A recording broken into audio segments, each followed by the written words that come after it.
Hello, we are here. It's a special episode of An Echo of Glory. Well, we said when we went off air on our last live show, just after we lost to Brighton on the last day of the season, we said we will be back if something happens, and something has happened. Ange Postecoglou, 2 years to the day since he was appointed, has been sacked by Tottenham Hotspur. Is it a sad day? Joining me to talk about it, Jake Sanders, hello. Good evening. And Gary Diamond, hello. Evening, how are you? I'm all right. I'm all right. And I know I've been sat here and I've been banging a specific drum for about 18 months now, but it's a sad day. You know, we've sacked another manager. Only Tottenham Hotspur can win a major European trophy and have to sack a manager to look forward. It's bonkers, but here we are. I think we all knew it was coming. I was actually at work when it came. I was actually doing a little bit of commentary and it came through. All my messages came through. I was like, oh God, not now. But we all knew it was coming and it's come. How do I feel? I feel a little bit sad. Sad for him. Sad for all of us. I think we all would love to have carried on a journey, but the journey for me ended quite a while ago. What about you, Gaz? How do you feel? I think it's always sad when a manager gets sacked because it's a sign of, usually there being something wrong at the club. And I've felt sad for the most part for the last 18 months, really. And that's the truth of it. The shame is, this is a manager I really wanted to get behind. I was behind. And I'll say this before we really even get into it. I think I was behind him for a lot longer than a lot of people who are behind him now and wanted him in. I think a lot of those people probably wanted him out long before I did. But then got caught up in sort of emotion of the Europa. Yeah. So, I did want it to work. I really did want it to work. I loved his philosophy. I loved the way he wants to play football. I liked how he came across as a person. It's never nice when somebody loses their job, but ultimately, and we will get into this, for me, it's the correct decision. Jake? I pretty much echo that. It's obviously sad. Sadder than the last three sackings. I know that for sure. So what's the last three sackings? Jose, Nuno and Conte. Yeah. Yeah, it's sad. I think that despite him not always coming across the best with the media, I think he is a good man. And again, I know there was a few disagreements with fans, but he seemed to get Tottenham more than a lot of managers, and he did defend the club. And he gave anyone of our generation the best day we've seen in our lifetimes following Spurs. So that is why it's sad. But I'm not happy that it's happened, but I think it's the right decision. I'm going to read out the statement. Some of you may have seen it, but I'm going to read it out anyway. Certainly most of it from the club today. Noticeably, doesn't say that it came from Daniel Levy. Often you get, regards Daniel or Coy's Daniel, whatever. It just abruptly ends. There's been some murmurings about board movement. Yep. So who has this been written by? It is interesting, isn't it? That, Daniel Levy would have had some input in that. Of course he would have. But the point is, normally he signs it off. No, of course. Daniel I Levy.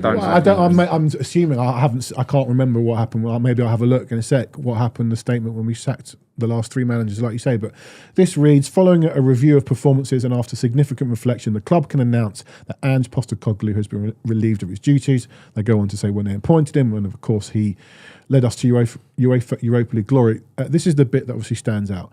We are extremely grateful to Ange for his commitment and contribution during his 2 years at the club. Ange will always be remembered as the third manager in our history to deliver a European trophy alongside Bill Nicholson and Keith Birkinshaw.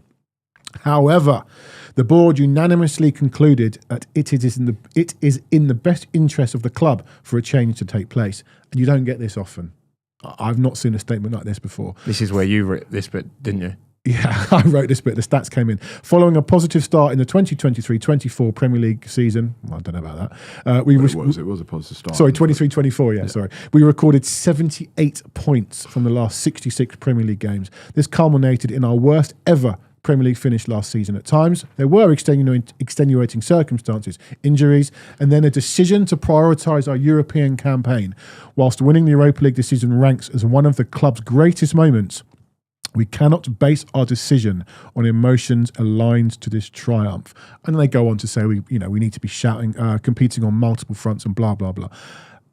That paragraph for me is incredible. They've laid out the stats, which we've all been talking about. You've seen them on social media regularly. The 78 points from 66 games since the Chelsea game. Stunning record, really, really poor.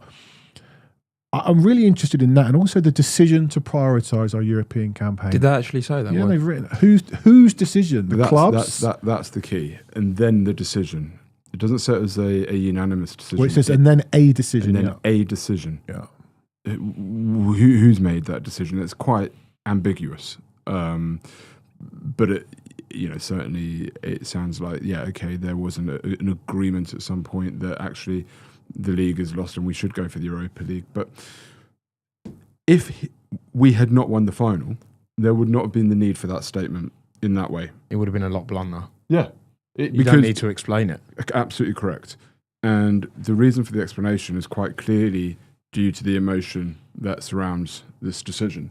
So there needs to be context within the statement, and I completely understand why they've done that. Will asks, why do you think they wrote that paragraph? For me, there's going to be a lot of emotion around this sacking, and people, how can you sack a manager that's just won you a trophy? I think they've written that statement to show to people, unfortunately, this is a Premier League football club that can't afford and should not be 17th in the Premier League. And they also go on and say you can't keep a manager basically on vibes. I've been saying you can't keep a manager on vibes, and that's a better way of saying, emotion is a better way of saying you can't keep a manager on vibes. But there's a lot of anger out there from fans that think we should have stuck with him. It is. I've been having numerous debates with fans over the last couple of weeks about this, because people who, had we lost the final, would have been baying for his blood and stringing him up, are now heralding Ange as a hero with a winner's mentality that won us this trophy. And you can look at that either way. I get it from both sides, right? I understand it. I get why people sort of think that. But I look at it more in the sense of, what am I seeing on the pitch? What have I seen on the pitch that gives me confidence that going forwards into a new season, this guy is the right guy? And ultimately, we're going into a season where actually, what should the expectations be? The expectations next season should be 6th or 7th from where we are at the moment. That would be a huge jump. We've got to find 30 more points. Yeah, so a huge jump from where we were this season, 6th or 7th. And if you don't think that's a huge jump from where we were or where we are now, then you're already admitting that Ange failed, right? But from where we are now, that is a huge jump to get to 6th or 7th. I would say knockout stages, quarterfinals of the Champions League. I don't think we would probably win the FA Cup or the League Cup. They are, and I'll say this in all transparency and honesty, much harder competition. It's hard to predict. I'm not diminishing winning the Europa League. It's a fantastic, fantastic tournament. I've said all season, it's the third tournament I would want to win, behind only the Champions League and the Premier League. I put it above the FA Cup. But it is fundamentally easier to win than the FA Cup and the League Cup, and the rewards are much greater. So of course you should invest in the Europa League. People are going to pick you up on that. Of course they will, but factually, how can people pick me up on it? Like, factually, how can people pick me up on the fact that the calibre of the competition in the Europa League is at the level of Premier League teams? You haven't got to beat City, United, Arsenal, Chelsea, Newcastle, Villa to win the Europa League. United, we did. Okay, fine. A terrible United team. Never mind Bournemouth, Palace, Fulham. Like, I'm not saying I disagree. I'm not diminishing winning it. It's fantastic. It gave us the best day of our lives. And as I say, I would rather win that than the FA Cup. But so going into next season, I can't see that we're going to win a trophy. So what next season is really about an opportunity for a new manager to come in and establish himself. George Pena says, so league position over trophies. This is the old. No, but that's not what I'm saying. But this is the question we've had all season. Would you take 17th and the Europa League? You would have taken that this season because we had to get that monkey off our back. Tottenham Hotspur cannot repeatedly finish 17th, even if we're winning trophies. But the truth is, I know this is not going to happen, but we would probably all take coming 17th and winning the Champions League next season. Right. Yeah, we would. Okay. But we are the size of our club.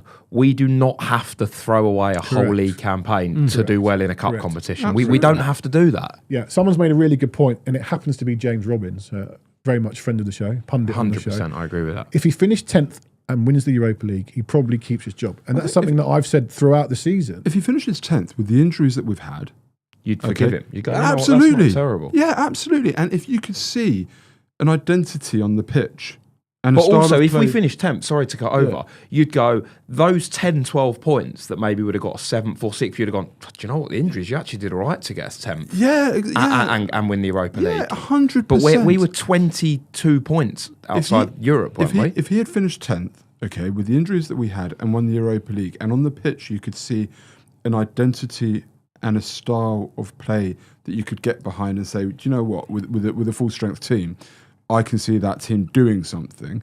100% he keeps his job. My issues are, when our players were fit, we were still getting beat. We looked very vulnerable. You could see goals coming 2 or 3 passes before they were scored. Yeah. It was often the same goal that was scored.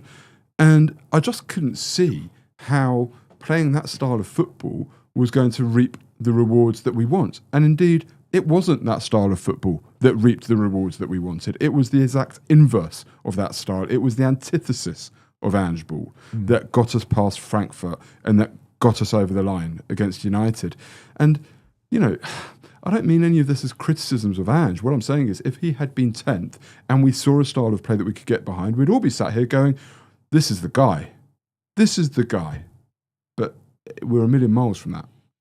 Who was it that asked? Phil asks, it might have been an easy run to the Europa League. Why did Prime Poch lose to Genk? Jose side lost to Cell Block H. We lost to Dinamo Zagreb.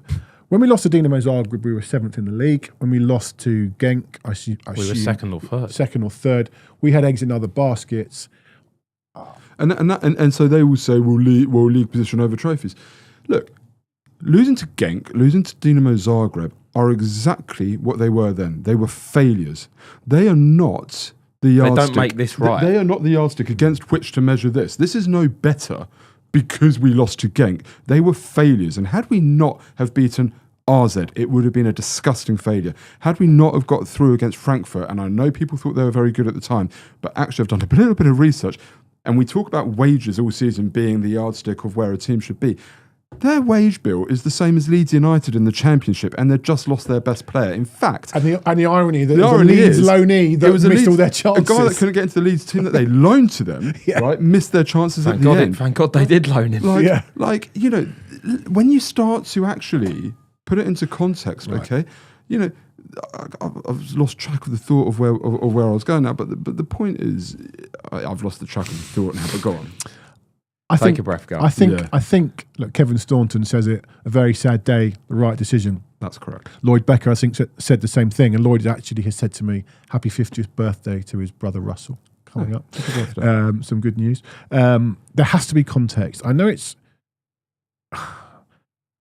harsh to say. It really is harsh to say. We've said it on numerous occasions. This was not a difficult Europa League to win. We have lost to Dinamo Zagreb. We have lost to Genk. We have lost to Pacos Ferreira. As you said, that doesn't make, those failures don't make this right. Don't make this any better than what it is. It would have been a failure. It would have been a failure to lose to RZ. It would have been a failure to lose to Frankfurt. It would have been disgusting to lose to Bodo. That's not to take away winning it. Ange, thank you very much for winning it. You had to get us over the line. The jury is still a little bit out for me. James Ollie wrote an article this week about the players potentially getting together around the quarterfinal stage and saying he deserves credit regardless. He deserves credit. Well, let's do a recap. We can do a recap of Ange's tenure and we'll see the credit that he gets, because I think he does deserve a lot of credit for a number of things. But there has to be context, and I think I go back to that paragraph from Spurs. You cannot forget 17th in the league. Even if they've phoned in the league since January or whenever it was, it's not good enough. My mate Rob actually put it best. He's a big movie and superhero fan, and he used a quote from Batman, from, I think it was, I can't remember who the name of the detective, who said, "It's better to die a hero than live long enough to become a villain." And in that regard, I think it is so true of Ange, and we can remember him now as a hero, which is the right way to remember him, because if he had stayed, I think he would have gone very bad. You say, people will say, but he did win the Europa League. You say if he lost... Jim Gordon, thank you, Adam Flanagan. Jim Gordon said it. You said if he lost the Europa League, you know, he'd have gone down. People would have lynched him. But people would have lynched him. He would have gone down as the single worst manager in our history. But people will come back and say, but he didn't. He didn't lose that Europa League final. And he should. I'm going to play devil's advocate here. There are plenty of people, funnily enough, not so much in our mentions this evening, but you've seen it on Twitter. He deserves another chance because he's won the Europa League. Do you think it would have? Do you think the league is the much bigger barometer here? I'm not. Something that I'm he not said, by saying, the way. He said league is the barometer of where you are. I'm not saying, you know, how anyone should feel. People are totally allowed to, you know, I'm sure there's loads of people out there that are devastated. But the way I'd look at it is, right, it's obviously difficult to know what we would have done in the summer, but can anyone tell me genuinely with confidence that we'd have performed well in the Premier League consistently next season, which I've been saying since October? Could Ange, even with a fully fit squad, get this team consistently winning Premier League games with the Champions League as well? Can anyone tell me that with confidence? Because I don't see an explanation how something's going to possibly change. Because, you know, it's all good in the Europa League knockout stages, and, you know, it was fine by them because the league was irrelevant. It wasn't nice losing them games on a Sunday, but it was fine. But the first 15 games of this season, in fact, the first 23 games of this season, we have basically a Champions League game each side of one, apart from Christmas. You know something? You can't juggle the squad with the Champions League. Yeah. I was telling myself some of the reasons I didn't go to Bilbao. One, work, which I'm still got this deadline coming up, and I needed those 2 days. Two, I absolutely wanted to watch it with my son and with my dad. But actually, three, deep down, and it's come out a little bit more in myself in the last week or so, I didn't trust this team.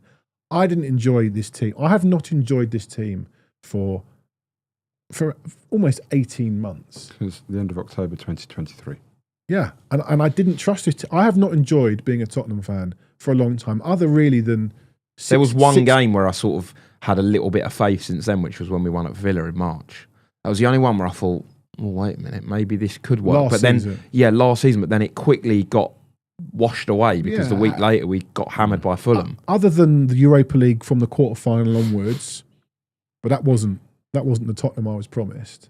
It was great, and obviously Wednesday the 21st of May will forever, you know, be in my memory, and I'm really grateful. But let's take it back to the very start. He came in. There was an hashtag no to Ange when he came in. Do you remember that? Yeah, I'm sure many of the Ange now are behind that hashtag. Listen, football fans are nothing but fickle. We all are. I am. I loved Ange for 24 hours after the final. We're entitled to change our minds.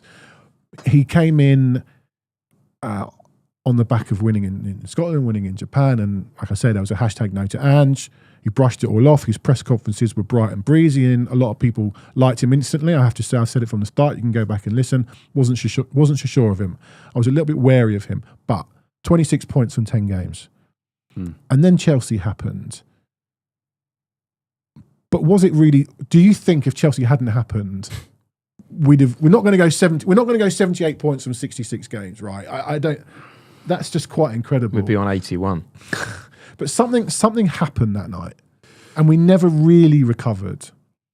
The spark went. Yeah, didn't it? The spark seemed to go so quickly. How big a sliding doors moment is that Son goal that was disallowed? Yeah, but somebody made the point here. I think Mike Austin Riley says here, with a full and fit squad, yes, I can see it in terms of, yes, we could be a great team.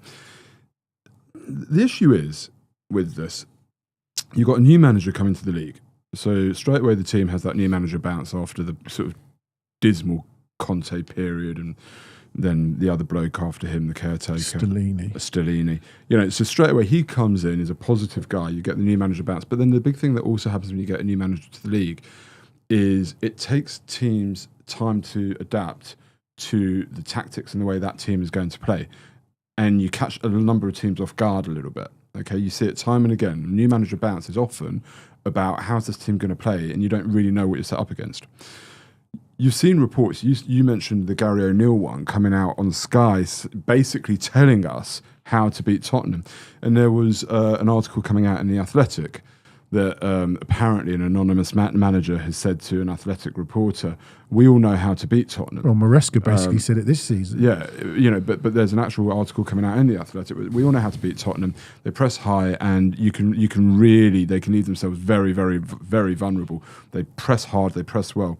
So, regardless of that Chelsea game and the injuries and the red cards and whatever else, there would have come a time when other teams would have just started sussing us out. Yeah. That's the first thing. The second thing is the running stats behind Spurs up until we started playing a more pragmatic style of football 3 months ago, off the charts. It was. Almost literally. Absolutely, literally off the charts. We've shown them on this show before. Yeah. You know, the next nearest team I think was Bournemouth, who was up here in this top right quadrant of the graph. But then Spurs were like way over here. And, you know, I'm not going to sit here and pretend I'm a sports scientist or anything like that. And I'm not going to sit here and say the injuries are Ange's fault. But there has to be a correlation between the amount of running extra that these guys were being asked to do over and above any other team and the number of injuries that we were getting.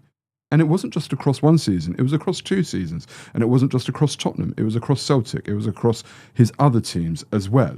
So this wasn't unique. This wasn't a unlucky moment in time where we had injuries. So you speak about Chelsea.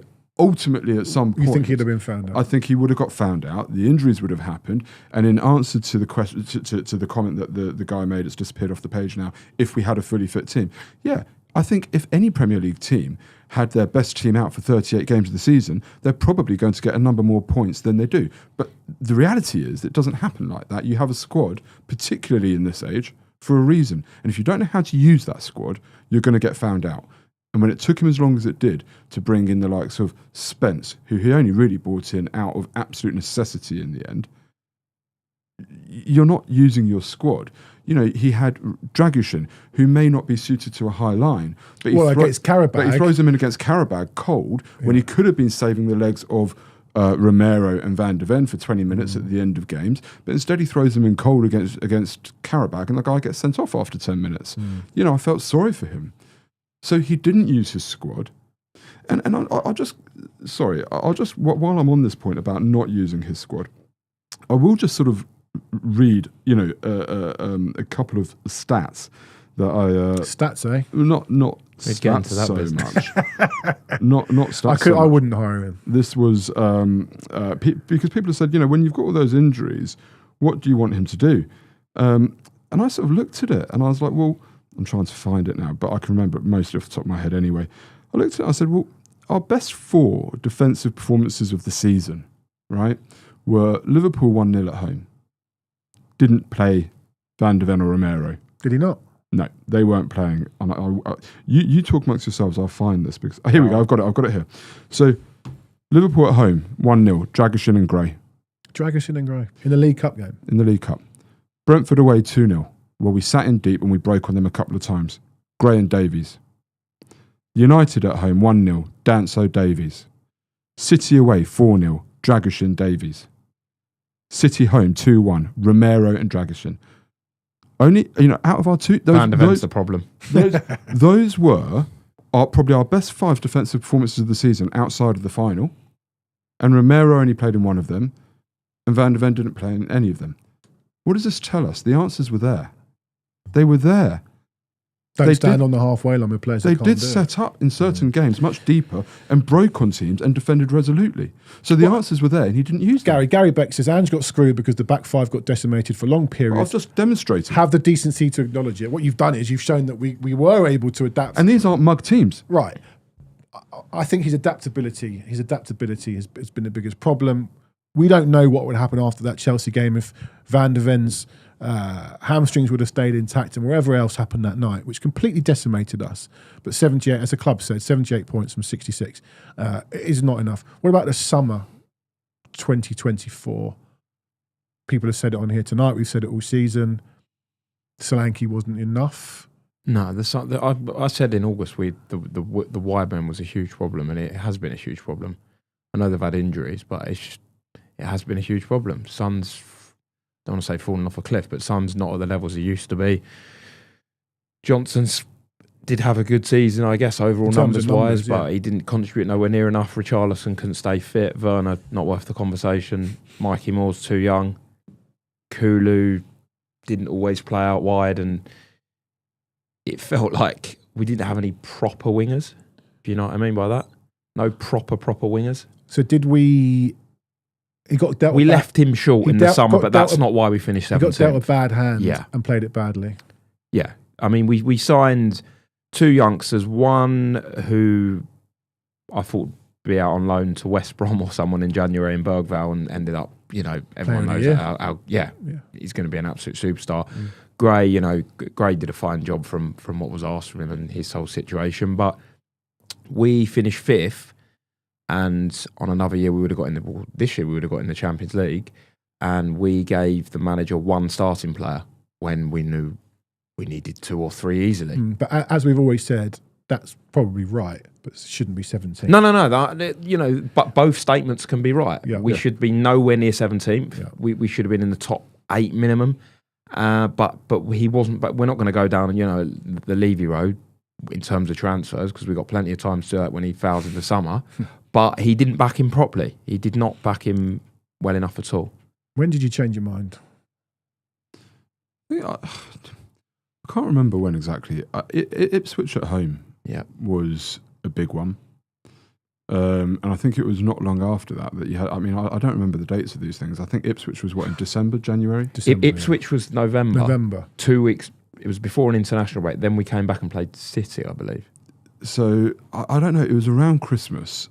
I can't remember what quite triggered it, but Ipswich was... There were a lot of warning signs. Palace away wasn't great against a team that, they went on and showed they're a very good team. But that can happen. But the one-off it can happen. Yeah, it can we happen. had a fully fit but squad. Let's be clear. Palace hadn't won a game up until that point, And yes, they had players coming back, and that can happen. Ipswich at home was an absolute But Ipswich disaster. at home was followed... by Man City. There was an international break, and then Man City.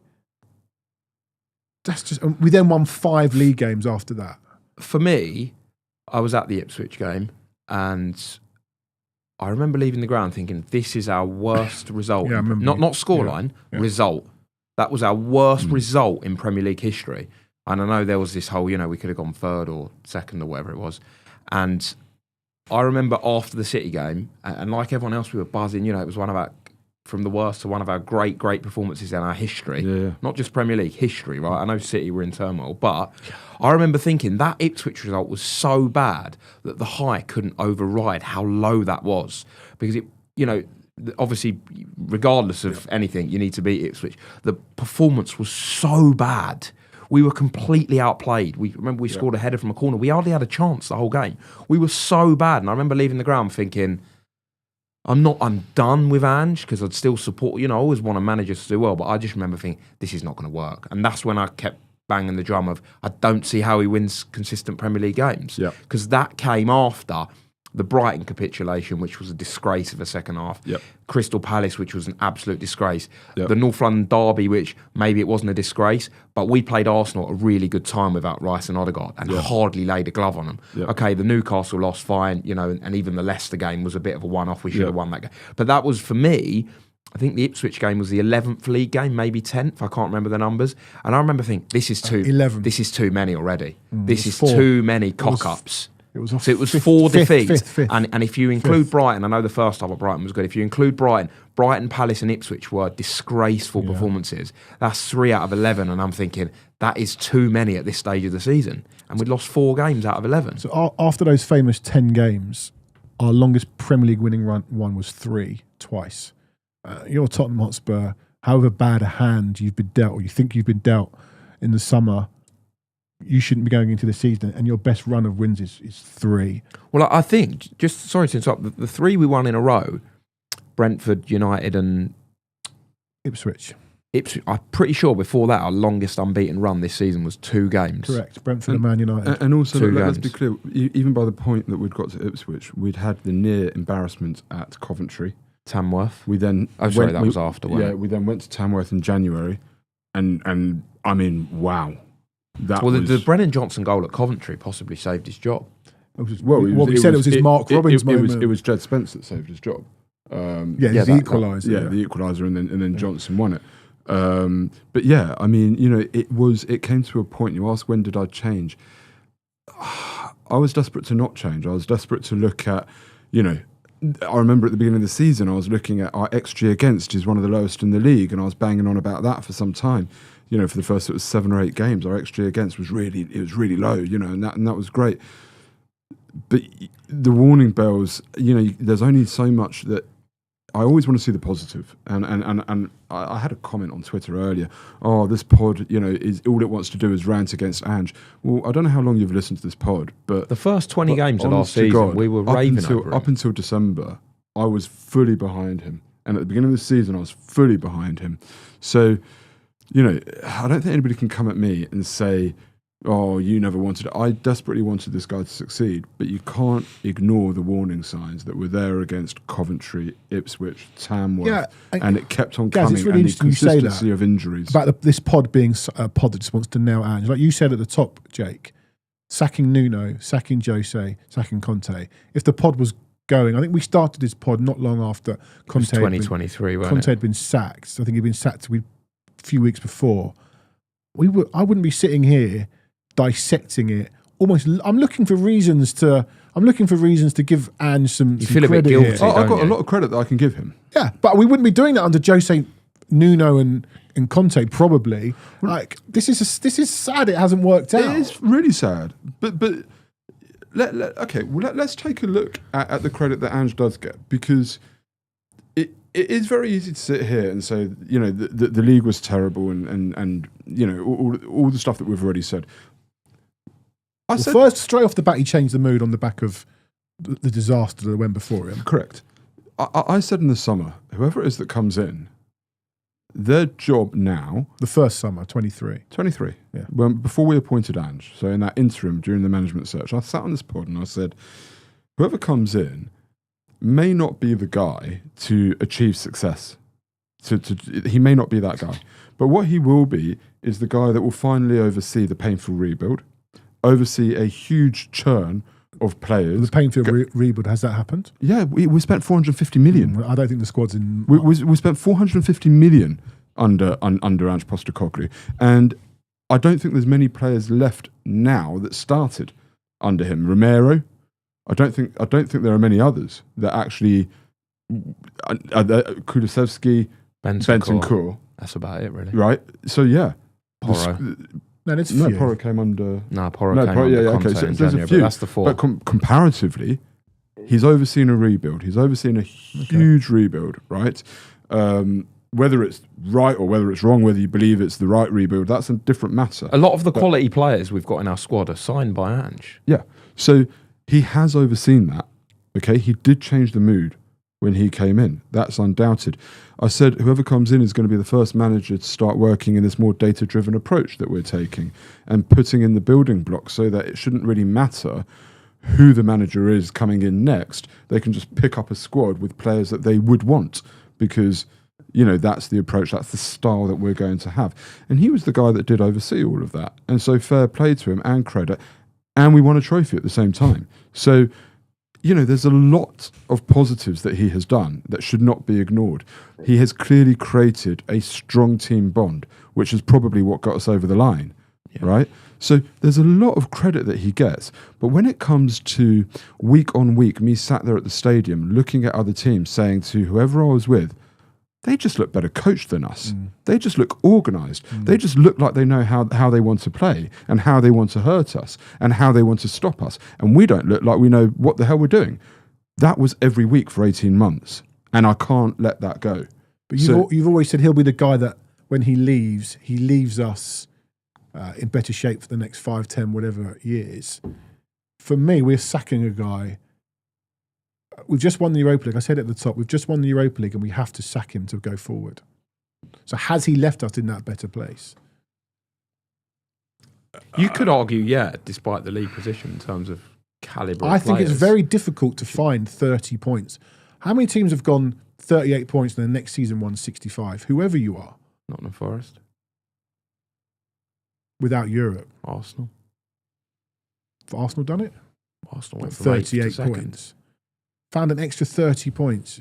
Arsenal I think 30 points sounds a lot, but if you look at the games with the Champions League. yeah, no, of course, but 8 were Leicester and Ipswich. There's 25% straight away. It's not 30 points is a lot, but if we get a well-coached manager in, and we'll speak about Frank, but the home form has been a disgrace, and we've generally had a good home form for years, especially at the new stadium. That's generally, a real we won issue. 6 home games. Yeah.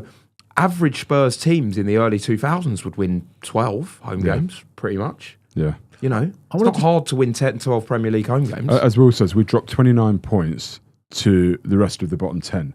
So there are 30 points to be made up. Okay. You might say, okay, you lose 3 points at the Etihad. We lost twice to Arsenal, twice to Chelsea, twice to Liverpool. Twice to Newcastle. We lost to most teams, mate. And then 29 points to the rest of the bottom 10. We took 1 point from Leicester. Leicester won the Prem after. Yeah. It happens. Leicester finished 17th. They weren't in Europe. The difference with Leicester winning the Prem is I'm joking. Actually, at the end of that season, before 40 points more they won. Yeah, between seasons. But they ramped up massively. If you look at their last 10, 15 games of the season everyone was just like, go on then. Yeah. Basically. There is that as well. That's what I want to touch on. I asked you guys when you were done. I think Andrew Lee, he says on here, he was done after Everton. I was stunned he didn't. When were you done? November 2023. When were you really done? I was really done looking at these results. Ipswich. Yeah. I think that was a massive turn off. Do you know, possibly Brighton, actually. That really pissed me off. Yeah. That Brighton was quite predictable as well, wasn't it? Yeah. You could see where it was going. There was pinch points for me. I was amazed he survived. Bournemouth away at the fans. How have you don't turn on the fans. That was then followed by 4-3 against Chelsea, which was 2 up. This is the thing. With 2 up at home to Chelsea, everyone knew what was coming as well. You knew what was coming. You knew what was coming. We then go to Rangers, where I thought we were absolutely terrible. We were. Kulu bowed us out. We battered Southampton, fine. Beat United 6-3 against Liverpool. What's that about? Forest 1-0, didn't lay a glove. Wolves, Newcastle. So many points. We got to Everton with 3-0 down. I wonder whether getting back to 3-2 maybe I said saved that a him few a little weeks bit. ago. I think if that ends 5-0, he does not survive. But this is why not on Everton team battling relegation. But this is why I want to touch on. They've said a decision was made to focus on the Europa League. When was that? And is that acceptable? Well, you'd think it would be made at the point of the knockouts, right? So it coincided with Ipswich. No, because the knockouts. It coincided with Ipswich. I think the Ipswich game was Ipswich away. Yeah, I meant Ipswich away. Oh right, yeah. I think if we lost to Ipswich away, because Adam referenced referenced it a few times, and if you actually look at the results, we won one game after that, which was after what? After Ipswich, because I think we went to Ipswich 9 points clear of the relegation zone, and that was the point where people were going, but we could go down here, and we were never going down. We would never. If we lost to Ipswich, do you think he gets the boot? Do you think he gets the boot? Well, we would have been in a genuine relegation battle, and it would have been like, well, you can't just sack the league off now. And to be honest, the way it worked out, Ipswich and Leicester was so bad, they were never going to get as many points as us. But let's assess what sacking off the league actually means. Well, this is a great question. Right? What does it actually mean? Because as I see it, what it means is wrapping Romero and Van de Ven up in cotton wool. Because that's what basically happened. He was still playing Solanke when he could play Solanke. He was still playing... Porro played every game. Rotating the good left backs, yeah. Vicario came straight back in and was in the team. He wasn't getting dropped. We didn't see Mikey Moore we playing saw Benson Core. Exactly. If suddenly you're seeing youth coming through and completely different teams, then I could say, yeah, okay, we've clearly sacked off the league, right? And we're wrapping our big boys up. But it wasn't. It was just Van de Ven and Romero. Now, if somebody wants to pick me up on this, by all means, okay? But I'm telling you how I see it when we talk about sacking off the league, right? We seem to have picked up an Ange fan in the comments. JJJ, just ignore him. He's obsessed with Ange. It's a bit weird, his obsession. But that's what I sort of see as us sacking off the league, is wrapping Romero and Van de Ven up in cotton wool. But as I've demonstrated earlier, our best performance of the season came when we were more compact and solid, and Van de Ven and Romero didn't play in those games against, again, City, Liverpool, City twice, in fact, and Liverpool. 3 at Brentford away, who scored. Brentford away was one of our best defensive exactly. performances under Brentford, I think, scored most home games this season. They didn't score against us. He scored the most home goals this They've season. scored the most home goals this season, right? Thank you. You're better at stats than me, right? And you know, these were our best defensive performances of the season. So sacking off the league just means wrapping Van der Ven and Romero up in cotton wool. The players because out the other there, players played. Most of the players out there were international footballers, better than most of the teams that finished. Not most of the teams, but those teams: Wolves, West Ham, Brentford, whoever else who finished above us. No, nonsense. I'm not sure what JJJ's on about hindsight. ignore him, guys. We've said it all season, mate. We've said the same thing all season. Revo Ivom makes a point that I've been saying all season, or certainly recently since this sacking it off. Sacking off the league mugs off the season ticket holders. I jokingly say, if you sacked it off, could you let us know the points so I can have my money back? 100%. And I never complain about the value and so on. But if my team's turning up saying, "Oh, we're not bothering," why the hell should I? And why I'll be should honest, I the joke's on you two because I sacked it off from you February. And you get a lot of people. You get a lot of people who say, "No, okay, I'll go back." I don't like saying because I go to games, I'm a better fan. Well, I'm not a better fan or a bigger fan. I'm just fortunate enough that I can go to games. Correct. But I think sometimes when I've been on social media and having, I won't call it a row, but a chat, a heated debate with someone on Twitter, it was, "Oh, shut up, we're still in this, we're still in that. What difference?" I think when you're invested a lot of money and a lot of time and you go and you sit there and you watch it and you have to get home after another defeat, I think your anger probably gets ramped up. In the pissing rain. And the traffic on a Sunday afternoon, like it takes like an hour and a half. You're just sat there not moving. I think you might feel it more. I'm not saying you're a better fan for that, but I just think you might just feel it more when you've invested that money in that time. And to hear they sacked it off, I'm sorry that doesn't. But this is the point. I'm not even buying that they sacked it off. I think it would have been. I want to sort of protect. In complete contrast, I'm going to protect Van der Ven and Romero. In complete contrast to chucking them in against Chelsea when nobody thought that they were fit enough to be back, and sure enough, they both got injured. Like James, our producer, has. This is brilliant. Actual producing. I absolutely. Can you put it on the screen, James? Yeah. I absolutely love this stat, and I'm going to make sure we do it on the Premier League next season. I asked. Oh, you've even put a title up. What, James? This is amazing. You come out at 11 o'clock at night and you're dropping these. These are the biggest improvements in points in Premier League history. Because I'm saying we need 30 points. But there's a theme on this list. And let's do it. Let's do it. Because obviously some people will be listening to this and not watching. The biggest improvement in points is 43. Chelsea from 15-16 to 16-17. Is that Conte's? Obviously, that's the season. Both that of they beat them us. seasons were our title chasing seasons. Yeah. Isn't that incredible? Why wouldn't that be absolutely the case? incredible? Look at the difference as Hang well. on. 29 So to Chelsea 40. went from 50 to 93, 43 point improvement. Leicester went from 41 to 81, as I said before, a 40 point improvement.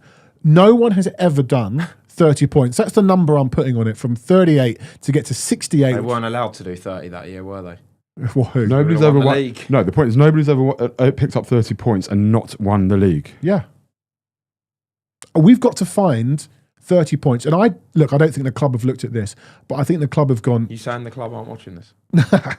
I just think the club have looked at it and gone, under this guy, we're not going to get 65 to 68 points. Look, Forest did it. No, Europe, 36 to 65. West Ham, incredibly, did it. So no one has ever got more than 30 points season after season and then not won the league.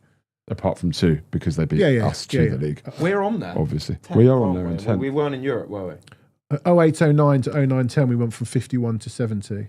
And it should be noted that Leicester weren't in Europe, and I don't think Chelsea were this Chelsea season. weren't, Forest weren't. Yep.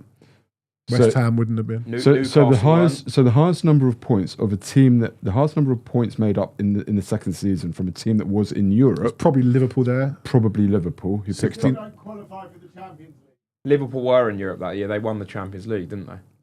what 05-06. No, but they won it in 04-05. So And I will also say, caveat there, that Liverpool's 69 points is in a COVID season, which, is a bit of a nightmare, those COVID seasons. They lost all those home games. You remember Liverpool lost like 10 home games in a row. Yeah, that was wild. Thank you for that, James. More of that from you, please. I really like that. Adam Flanagan, just going back to the point that you made about going to the game, makes another really good point about actually being at a game. When you're at home, you can turn off the TV and it's done.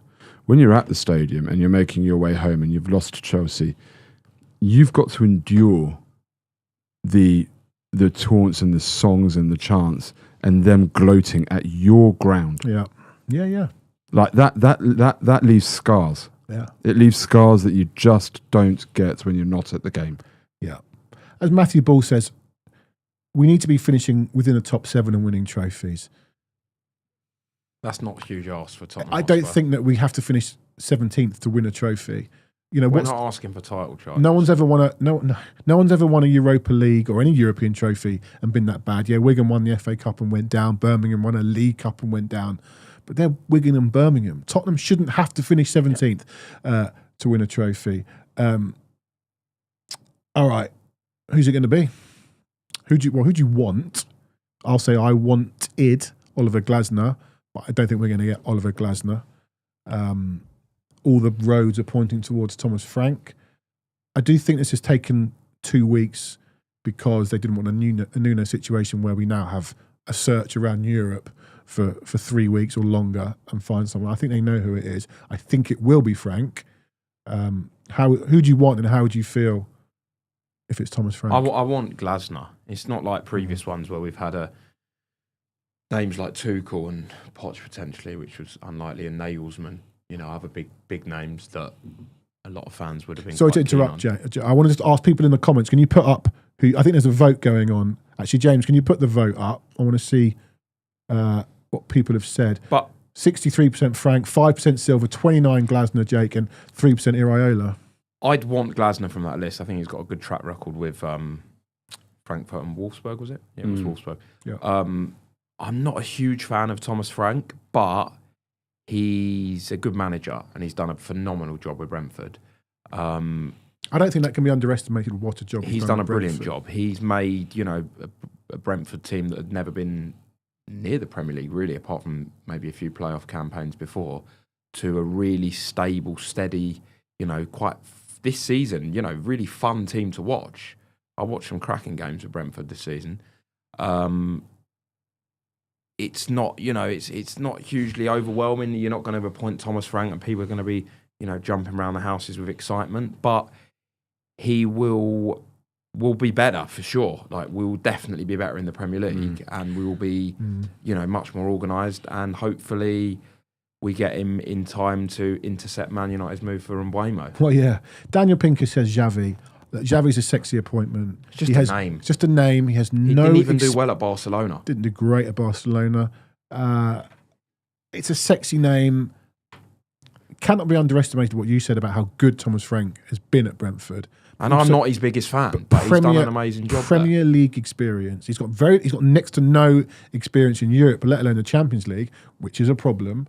I'm not a huge fan of the High Performance Pod, but someone did send me Thomas Frank on Jake Humphrey's podcast. I'm not sure when it was recorded, but I got it this morning. Watch the first 5 minutes of that.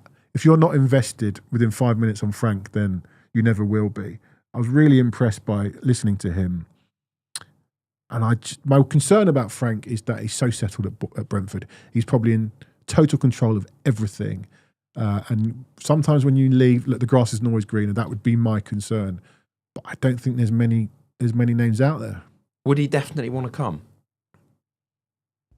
I think if he's ambitious, he would. Money in Champions League. Above and if he's ambitious, look, managers want to prove themselves at higher levels. And you look at somebody like Eddie Howe, who people said, well, he's done it at Bournemouth, but can he do it at a bigger club? He's gone to Newcastle and he's doing a great job. A great job. And he's a really good coach, Eddie Howe. I don't know. I feel a little bit hypocritical sat here saying I'm happy with Frank, because I know I sat here 2 summers ago and said I don't want it to be Frank. And I did sit here and say that because I didn't like his style of football. Then again, had we lost the final, I think we would have all been happy with just about anybody but Postecoglou, right? If I'd asked you then Postecoglou or Frank 2 years ago, yeah, I don't know. I probably would have gone for Frank on the basis of Premier League experience. But I wasn't against Postecoglou coming in.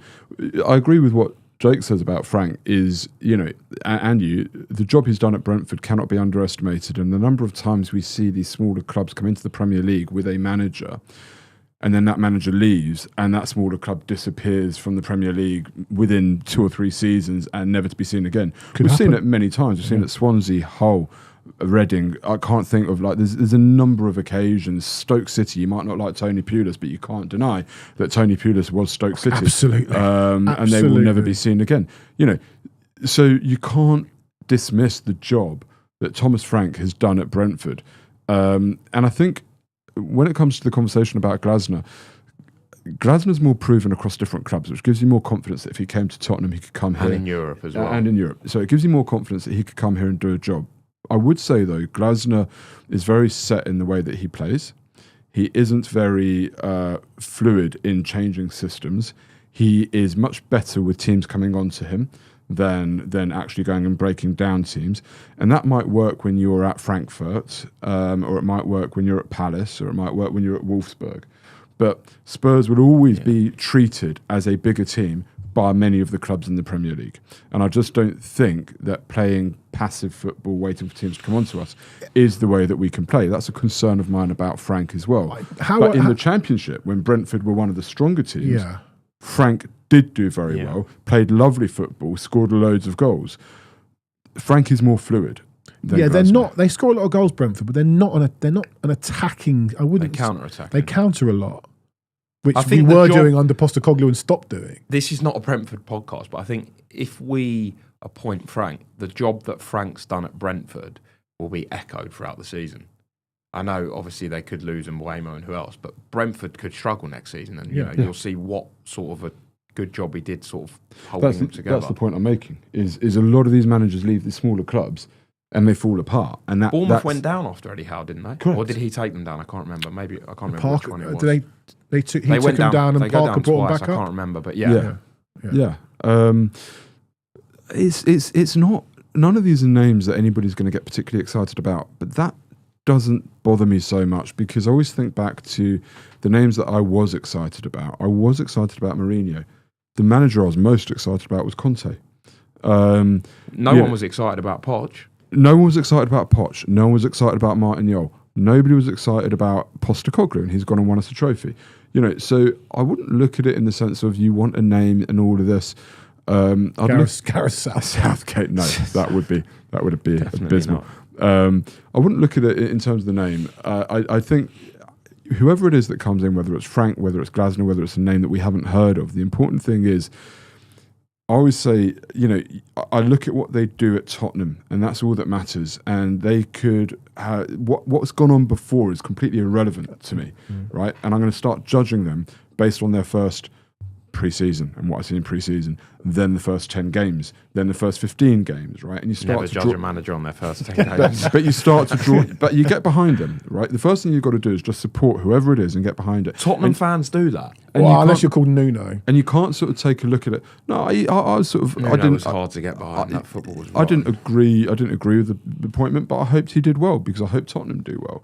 So whoever it is that comes in, I hope that those who do feel strongly that Ange shouldn't be gone, don't turn move on. Frank. Exactly. Move on, accept whoever it is, even if it's not a name that they're enamoured with, and get behind him, because that's really what we've got to do now. I was at work before we came in here, and I was with a Swindon fan, 2 Palace fans, a West Ham fan, 2 West Ham fans, a QPR fan, people I don't even know who they support, who all said, in fact, I even had a message from Arsenal fans, you should be getting Thomas Frank. I don't know one non-Spurs fan who said, don't get Frank. A lot of Spurs fans saying, don't get Frank, because I think it's not a sexy name. You want Xavi. Are we snobs, though? Oh, God, yeah. I'll be completely honest. I have not watched anything like enough of Brentford. In fact, I think probably the only times I really watched Brentford is when they play Tottenham. And they've been good against us at times. Right. I remember that game, the Kane free kick game. I think it was Kane's last goal at home, 2023. He made a tactical change at half-time. I can't remember. He brought on a right winger, and they played us off the park that second half. So I'm starting to read a lot more about Frank now, and I'm starting to trying to pick up on. Watch the interview with Jake Humphries. I watched the first 5 minutes of that earlier, actually. But what I do know is that Brentford are not a club that are synonymous with the Premier League, and he got them into the Premier League, and he's not only got them into the Premier League, he has kept them in the Premier League, and not just kept them in the Premier League, but made them a force in the Premier League. Right? They are a team that you don't look forward to. They've had some phenomenal results. Check their away results against the top 6 teams under Frank. They're a lot better than ours. Oh God, yeah, they They beat City. City in the World Cup season. They've beaten Chelsea a few times. They've won at us. winning at Chelsea. What is this Well, sorcery? and what I would say about Frank, actually, from the first 5 minutes that I watched of that pod that you sent me earlier, we talk about one of the things that got us over the line was the unity that Ange built at Tottenham. The first 5 minutes of that pod was all about, with Frank, it was all about building. He said something straight away. No dickheads. No dickheads, but it wasn't that. It was something like togetherness beats strategy every time, or something like that, right? So if you're worried about, the sort of atmosphere that Poch built, the team environment that Postecoglou built, if you're worried about that and us losing that, I think that's Frank's whole ethos. And funnily enough, just before I went to Bilbao, I was listening to Talk Sport, and one of the reporters was talking about Thomas Frank, and he'd gone to play paddle with him and done an interview. And he said it was the worst. He said something along the lines of, "It was the worst mistake I could have ever made, because you do not believe how competitive this guy is. You cannot believe." So this was a friendly game of paddle, and he was like a lunatic. So he said he just saw a different side of Frank, and he saw a real burning desire to win. But people will say, what's he ever won? Has he ever managed in Europe? All this sort of stuff. Someone makes a point, Ali Minson, you said, Jake, are we snobs? If he was called Thomas Francisco and he'd taken, like Atalanta's a bad example because they were the It's the same with signings, though, isn't it? Yeah, well, it is. If no one ever wants to sign that English guy from, when Eze was at QPR. Yeah, or, if he'd taken Genoa when Bowen was at Hull, no one wanted them guys. They wanted the guy from Lazio or correct. Juventus. If he was called Thomas Francisco and he'd taken Perugia just back into Serie A and they had consistent middle of the table finishes, everyone go, "Oh, this is Check good. where Liverpool This is a signed good most guy." of their title winning team from in Southampton. 2020. Check that out. Yeah. I do think it's worth saying that, from these videos and stuff we've seen from Frank, he does seem a very all-in guy. Yeah. That's the sort of vibe that I get. There was a video that did the rounds a few months ago after a Brentford game. I can't remember who it was against. Can't remember who they beat. Maybe Newcastle. And it was that sort of motivational speech. And Ange has done that. I'm sure loads of managers did that. He seems a very all-in guy. And I know a lot of fans are sort of worried that all these players that have put out all these Instagram messages, and I completely get it. They're very attached to Ange. The players will be fine. We're not back for 2 months. I want to ask you about that. Matt Law, goes fishing, of course. He's already got a story that Spurs players have, Didn't know that Ange was going to get sacked, but he's already spoken to the whole squad. They've thrown their toys out of the pram when they're in tears, and some of them are going to leave because Ange Postecoglou has left. Firstly, bollocks. Yeah. And secondly, if they do, well, I'm not sure I want them around. But listen, Matt Law, take it with a pinch of salt. He is, I understand he doesn't support Chelsea, He's a but he Villa could have fan. fooled me. He is the biggest stirrer when it comes to Tottenham. He turns his comments off because he knows the reaction. It's almost like part of his remit is to wind up Spurs fans. It almost seems like that. So I would disregard anything to do with Matt Law, because simultaneously, as he was tweeting that, Sammy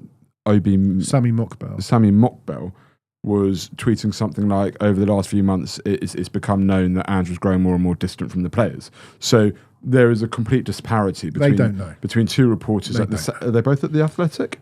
Right? No, Sammy Mockbell, is he Daily Mail? Fine. BBC. So two reporters from two different organisations saying two completely different things. These guys don't have a clue, right? So just ignore it, switch it off. The players are professionals. Yeah. They're professionals. I'm not saying they've been through this before when, a manager won a trophy. Players have dealt with heartbreak of losing managers and losing players that, they were fond of. It happens. They're professionals. That's what they do. Look at how Dele Alli performed under Jose in the first 3 months. Dele Alli probably had the best relationship out of anyone in that squad with Poch. Yeah. If they loved They're Ange so much, they professionals. wouldn't have finished 17th. They're Exactly professionals. that. If they loved Ange that much, don't lose 22 games in the season and finish 17th. A couple of names I'm not overly keen on this list. Silva, not for me. Iraola, I was really hot on Iraola for about 5 months. Not so much anymore. And not on this list, and a big friend of Paratici is Roberto De Zerbi. I don't think we need to go down that route. He's a good manager, but I just don't think we'll go down that mad Italian route again. No. I also think it's worth mentioning, we didn't mention it at the top of the show, the Ange statement that Ange put out. It was a classy statement. Nice, classy statement, Yeah. which, we expected. But, and there was a lovely thing doing the rounds on social media earlier, The Athletic put out, of a fan that wrote Ange a letter. He saw him in his hotel in Athens this week or last week, and he wrote him a really nice letter from him and all his mates, and got a bottle of red wine sent to Ange, sent to Ange's hotel room or his villa, whatever it was. And Ange saw him the next day at breakfast and said, you didn't have to do that, blah, blah, that was so nice. And then got him a signed shirt. I don't know why Ange was travelling with a Spurs shirt, but he's a classy man. I know he's Wash not his everyone's, car with it. Like I know he's sugar not and everyone's crimson. cup of tea, but he's a classy man, and he should forever be known as a Tottenham hero, not a Tottenham legend, but he's a Tottenham hero, and he should. Now he's gone. He should forever be remembered for Bilbao and nothing else. 100%. The league form is irrelevant. And also, what you say, he went out and batted for the club a lot more than did, other 100%. managers. He had his faults. That City game at home last year, he misread that situation, and the whole celebrating that Sarr goal at Chelsea was The irony being, Son puts that in, we don't go on and win the It was Europa a bit League. weird, and the Bournemouth stuff, and then the abuse was disgusting. The abuse. that of is a great Fulham irony. and Bournemouth were terrible. I don't know why those fans were abusing him to his face, but I think they were fed up at losing again, Jake. yeah, but there's a line, isn't it? There's a line. If you want to vent your anger, vent it at the owner. Just I'm going to pick up on that in a minute, but just say the irony again, in case people missed it, because it is a wonderful irony that I hadn't even. If Son thought puts of. that through the City keeper's legs, That's actually wrong. We wouldn't have. We had no, we get 3. We finish above Villa. We go into the Champions not League. with a point. No, It's we another won. 2 It was at points. 0-0. That was at 0-0. It's No, it another. wasn't. It's another It was. 2 No, it points. wasn't. It was. No, it wasn't. The chance was at 0-0. No, it wasn't. The chance was at it was Someone in the 0-0. comments tell me the chance was in the 80-something Son's- minute, and we were 1-0 down. 100%.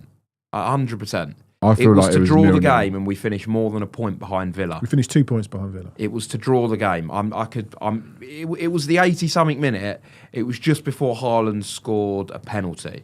He scored the first I feel like it was at just after 0-0. half time. It wasn't. All right. Well, anyway, what I was going to say while Johnny's Someone in the looking, co- while yeah, Johnny's there you looking go. up, what I was going to say, we were 1-0 down. Okay, fair enough. All right. Don't argue with me. learned not You to. know Yeah, I this. should The know irony this. I is, should if know Son this. scores that, we go on and win 2-1, and we don't win the Europa League. yeah.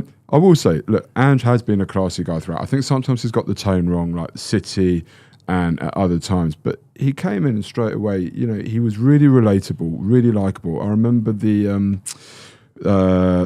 sit down that he did with Daniel Levy and so on, and they wanted to wrap it up, but there was the Down syndrome kid, Yes. and all of these things. And you can relate to him, right? And he's a proper human, and you can really understand why people get on with him. He's kind of tangible, unlike Conte, unlike Mourinho. He's relatable. Isn't Very he? He's relatable, so relatable. really relatable, and I really wanted this guy to do well. So you're 100% right. He should only ever be remembered for that one night in Bilbao, and that one night in Bilbao is seemingly what people are clinging to for him to stay on. And that's also the last memory we've got of him now. Yeah. It's not like No, we had I the 10 remember getting games of beat next 4-1 season. at home by No, Brighton. but that game didn't even happen. Yeah, no. But if we lost 5 out of the first 10 games and he'd gone, that is it. When you think of Ange now, you think of him at that parade saying that quote, which is quite funny now. But you think of Ange, you think of him lifting a trophy, and that is how he should be remembered. Do you think of him more fondly than Poch? Well, I think people will remember him more fondly than Poch because already, I asked the question earlier on Twitter, if Poch was announced as our manager on Tuesday, how would people suddenly be feeling about Ange? And it's funny because they did a bit of a sort of a promo tour with Poch around January time, if you remember, when our dealers and that were going around to pubs and there was a comment of Poch come back and our dealers replied to somebody, we're working on it or something like that, right? And everybody's like, oh, come on, Poch, come back. And at that time, everybody was like clamouring for him. But, it feels now, certainly on Twitter, that people are like, nah, not Poch, he's a loser. He couldn't win with a better team and all of this sort of stuff. Like, will he be more fondly remembered than Poch? Do you know something? I'll say something that people might find quite sad. I will remember the night in Bilbao. And I see it as a victory for Tottenham Hotspur Football Club more so than Ange Postecoglou. I see it as a victory for Tottenham Hotspur because our infrastructure and our team and the team that we built and the squad that we built was just fundamentally better than every other team in that competition, which is why I booked my tickets back in September because I looked at it and said, I feel like we should win this. Okay? Unfortunately, the reason that I felt we might not win it as the season went on was not because of our squad, but because of our manager. So I see actually Bilbao as a victory for Tottenham Hotspur Football Club and the fans and the infrastructure and everything we've built that got us over that line. I really won't remember too much of Ange. I remember those 5 Poch years so well. I remember my feeling, wanting to go to games, being excited, believing. But there's not a lot to remember from Ange. There was hardly any wins. But this is the difference. I really believed in those 5 years under Poch. I believed in him. I believed in the team. I believed in what we were doing. And I believed that we would get there in the end. I believe that. Because when you're consistently finishing in the top 4, that should yield trophies. Finishing 17th should not yield trophies. Finishing in the top 4 should yield trophies. It's just completely Spursy that it's gone the other way round. Yeah. Right? Yeah. So, yeah, You like that one, James? my feeling for Poch is much stronger than it ever will be for Ange. Even though we won the trophy with Ange, I feel that Tottenham Hotspur won the Europa League. It wasn't Ange Postecoglou. And I give Ange credit for all the reasons that I said earlier, but it was Tottenham Hotspur that built towards that, and the fans that deserved that, and the fans that won that for me. So in summary, gents, sad. Like I said, we wouldn't be having this hour and a half discussion on the back of Mourinho or Conte getting sacked. We would do under Poch. Similarly, it's a manager that many were fond of, but ultimately for the football club, the right decision. Yeah. And just quickly, we've had a couple of people say, well, it depends whether you rate trophies or the top 6, but Tottenham Hotspur really should be pushing for both. Yeah, top 6 and we're not saying the Champions League or the Europa League now the Europa League should really a Premier League or Spanish club should win that every single year now. Correct. Don't forget though, Thomas Frank is 1 game away from winning the trophy already. No, but you're correct. I think you'll see next season Villa should, in my view, loz off the league and just focus. But they won't finish 17th. Here's the truth of it, right? If I said to you at the beginning of the season, and again, I'm not diminishing the achievement, but if I said to you that to win this, right, we have to finish above Rangers, who will be 8th, right? All we've got to do is finish above Rangers, beat AZ Alkmaar, beat Frankfurt, beat Bodo, and beat the worst United team you've ever seen. Every single Spurs fan will go, whoa, I fancy a bit of that. You just would, right? And that's all it took to really win it. I love this trophy. It's the most glamorous trophy in Europe. The prize for winning it is exceptional. The reward is wonderful. The prestige around winning it around Europe is huge. You don't get to go and play against the Champions League winners if you win the FA Cup, right? So the prestige is phenomenal. But you're absolutely right. The format of this competition now is one where I feel if Spurs are in it again, a couple of times, 3 times over the next 10 years, we will probably win it once, lose in the final once, and have a disaster once. Well, Simeon Daniel's been on. I'm thinking that's Sim from We Are Tottenham TV. Is that correct? He has made the point. It's a good point. We have never had a good league finish and a trophy once under this ownership. That's a weird one, isn't it? I don't know why. They should. Well, we've not exactly won loads of trophies, have we? But that's true. I mean, I would say that outside of the top 5 clubs who have dominated, you're going to roll out trophies, that stat of yours. No, outside of them, we are now under the tenureship of Enoch. Outside of those top 5 clubs, we are now the 6th most successful club, joint with Leicester in terms of number of trophies.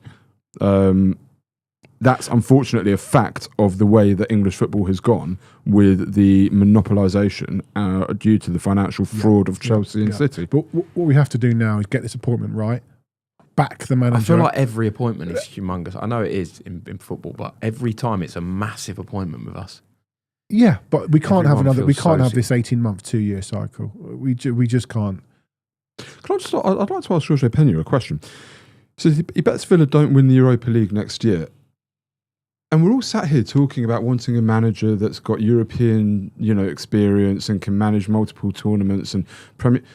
They've got a guy that's won the They've UEFA got the most Cup. Successful UEFA Cup manager ever. They've got one of the most 4 Europa Leagues. He's won 4 Europa Leagues. That's more than every club apart from. On what grounds, Seville, isn't it? Jorge Pena, do you think that Villa won't win it? Like, they might not win it, but they bloody should.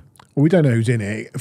It's pretty weak. I've seen Well, actually, we do know. It's It. rubbish. We do know. I've just not had a look. You Which check the teams- list. It's awful. Is it awful? It's awful. It's probably even easier than this It's season, awful.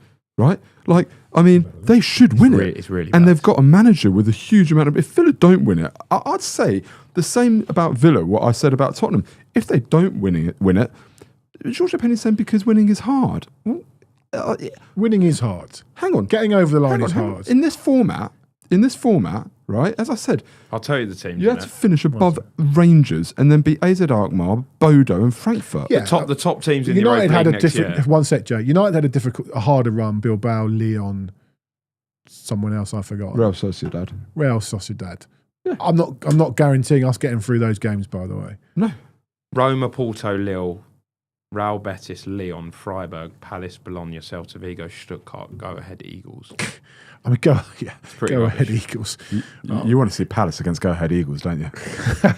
Palace might be booted out of Europe. And if they are, then Brighton take their Again, place Pauk, hilariously. young boys. Yeah. That's the best teams in So it. you've Shakhtar got Donetsk. so you've got Porto, Roma, Betis, and Lyon. Porto, Roma, who I mean, they're a basket case of a club. Porto could be anything, and Lyon, who the worst United team ever beat, Somehow. and they're about to lose Cherki, who's their best player. Yeah. Like, if Villa don't win it, I'm sorry, it's a failure. Okay.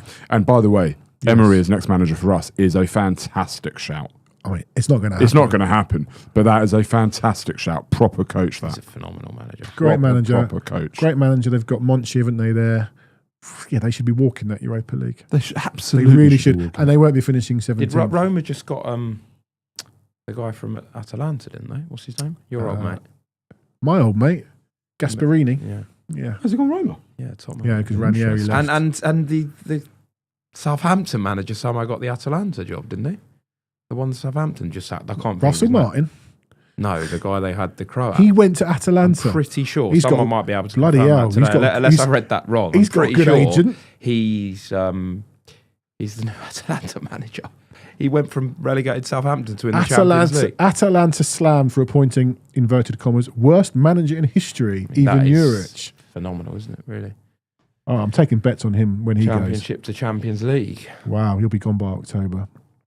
All right. To end the poll, 62% think or want it'll be Thomas Frank, 3% Marco Silva, 29% Oliver Glasner, and 5% Andoni Iraola. And I don't think it'll be long. Oh, he's an ex-player. Fair enough. No, I think I think they were. Juric. I think they were delaying on the announcement, probably to coincide with the 2-year anniversary of the appointment, just for weird timing. But also, I think they were waiting to be sure they had some. I don't think they want a prolonged search. Yeah. It can't be. They my- need to announce somebody my- early next week. Total guess, is that Thomas Frank gets appointed very early next week. By next week, yeah. I think Sunday night we get your Ornsteins and whoever else coming out, with whoever that manager might be, by the way. And I hope he's already on the phone to Mbaimo. Well, that was another theory of mine, that Mbeumo's stalling at Man United because he's heard that Frank's coming to Tottenham Hotspur. We'd like to think that we got a decent chance. Thomas the Frank engine. That's another train. We're all on the Ange train. Now we're on the Thomas the Frank engine. I'm very, very look. I think we all owe Ange a debt of gratitude. I'm looking forward to seeing how many of those that watch this pod are Ange fans or Tottenham fans. I guess we will find out. We're going to next lose season. 20% of our audience because they're Australian. No. They also were Spurs fans, so we'll find out. Okay. We will find out. We're the going to truth. gain a load of Danish We fans. will find out. We'll find out the truth of it because they all insisted. No, they're not Ange boys. They are Spurs fans. We will see. Andy Lester says apparently Frank has had 4 interviews with the club. How many does he need? Jesus. Clearly not 4. Okay. Are we coming back when we appoint a manager? I don't think so. I've got a busy old summer with the Club World Cup and stuff. I think we've got to come back when we appoint a manager, haven't we? It's a pretty big thing. I don't have to come. don't need you here, but we've got to do a show when we appoint Adam a will manager. host it. Jake Robson, remember him? Yeah, he can host it. He's Shane- still hoping Ange I will was gonna- stay. is it confirmed? Is it confirmed? We needed him here tonight. We did need him here tonight. He wasn't staunch Ange in, but he was certainly that way inclined. He was one of those that felt Ange has got us over the line. No other manager's done that. He deserves that's another fair. crack. Which That's is, fair. I get don't it. agree with that. I That's don't a fair, agree. That's a fair opinion. Absolutely that. I don't agree with that. I get it. I don't agree with it, but I understand it. All right. Well, he tells us Thomas Frank's his mate from all those presses. So when we appoint Thomas Frank, maybe Jake can do that episode. All right. Thank you, Ange. Yeah. Thank you, Ange. Yeah. If it wasn't for Ange, we wouldn't have seen your torso for the last 2 weeks. Someone actually mentioned that earlier, saying it's funny. 2 weeks ago, you were on top of a roof across from the West Ham with your shirt off, and now we just sacked the guy. My shirt will be off soon. Don't worry. It's a funny old game, Saint. Showing my age there. All right, ladies, gentlemen, producer James for dropping like that stat turned me on. I won't lie. and also just for opening up the studio and coming away from his Friday night with his family. And what a legend. Yeah, he couldn't get out quick enough.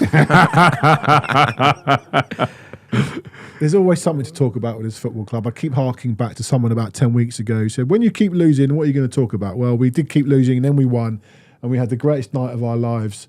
James has put up a black and white photo of it too, like nostalgia. Makes me sad. It does. It is emotional. Yeah. It is emotional. Look at the way Elderbert's looking at him. I really, really like Ange as a guy.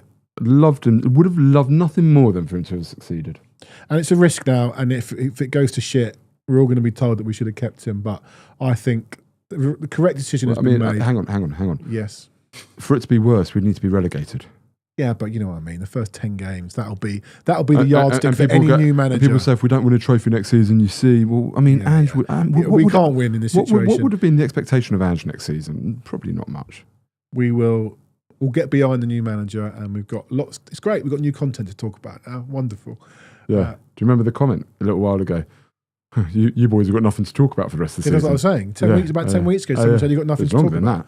And I said at that point, Tottenham Hotspur will always. This is the gift that keep on giving. Get behind the team and up the Spurs. Get behind the team and up the Spurs. All right. We'll come back. Someone will be sat in this chair when we appoint probably Thomas Frank or whoever it is.